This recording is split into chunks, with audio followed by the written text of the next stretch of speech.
Día contento en la misma casa y otro día triste. No es sus problemas, su situación. Uno recibe una buena noticia, está contento. Si recibe una mala noticia, está triste. Lo mismo también para nosotros.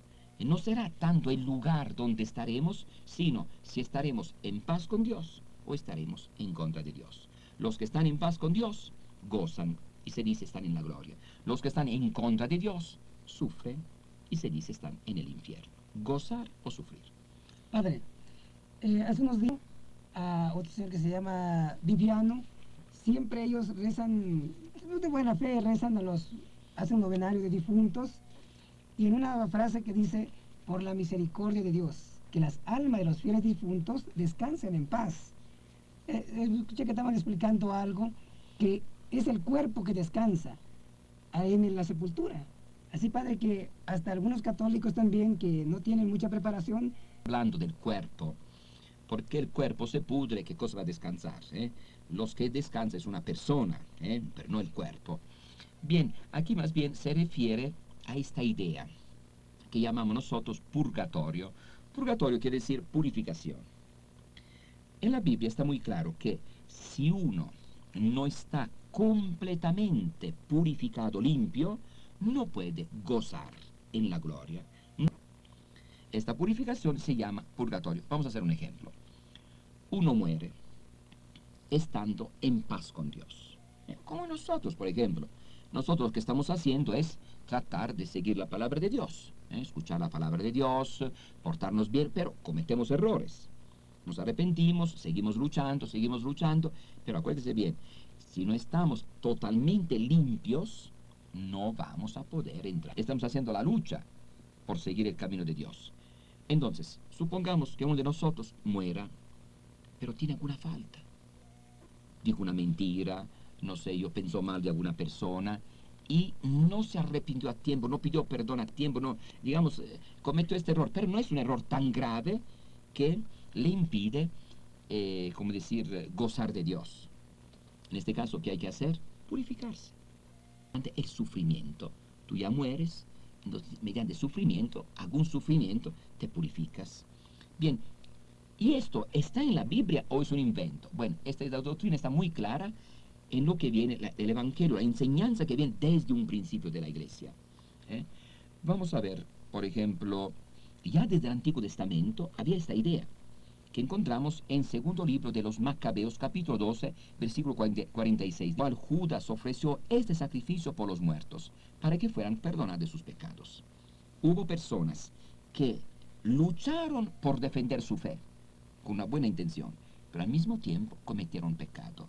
Habían agarrado ídolos y los habían escondidos. Ídolos de oro, naturalmente, para sacar dinero. Así que estaban dando la vida por la religión, pero también cometieron pecado.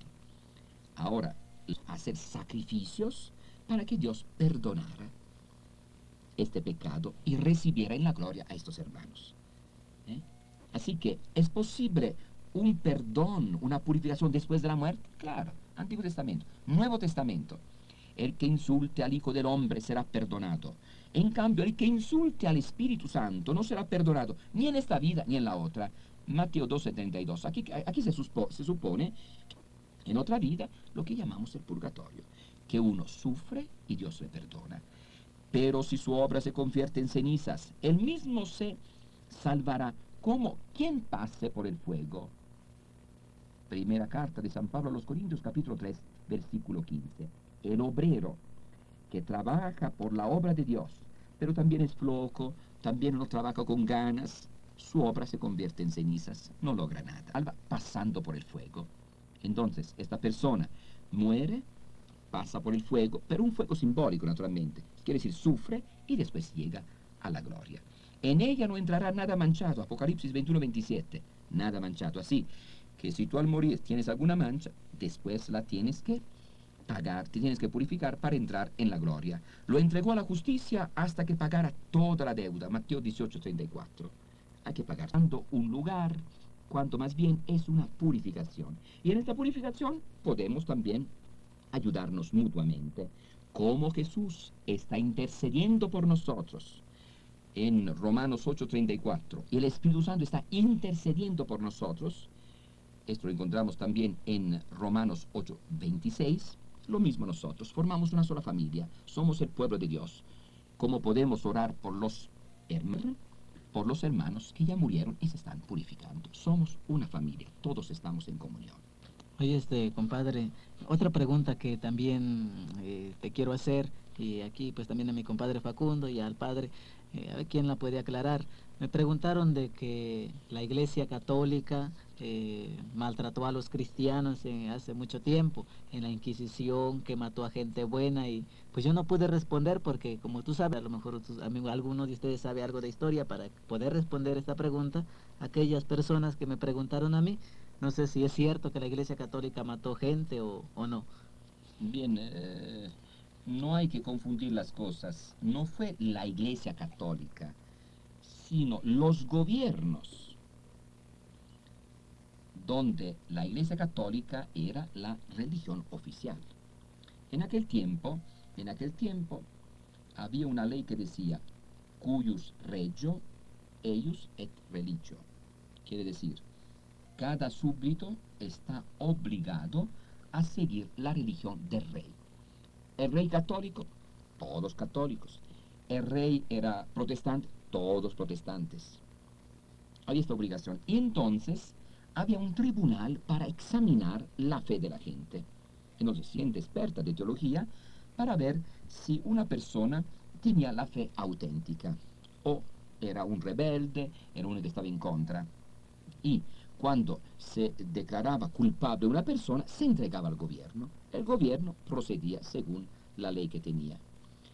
Pero no hay que exagerar. En América Latina, que durante 300 años rigió la Inquisición quiere decir una de investigación, investigar, saber cómo está la situación.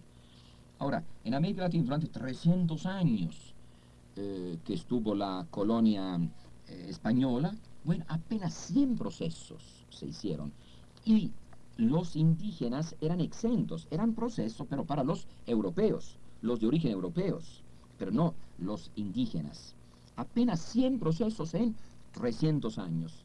Y apenas 27 fueron condenadas. Eran, eran gente, comerciantes que venían de Europa y normalmente eran personas que venían de Inglaterra, Holanda, Francia, para molestar a las colonias españolas, para invitarlas a rebelarse contra España. Eran problemas de tipo político, en la mayoría de los casos, tanto que uno que visita América Latina por aquí y por allá no encuentra casos de, como debo decir, que aquí mataron a una persona católica. Exageraron, inventaron cosas, porque la misma situación se encontró también en los países donde el rey no era católico.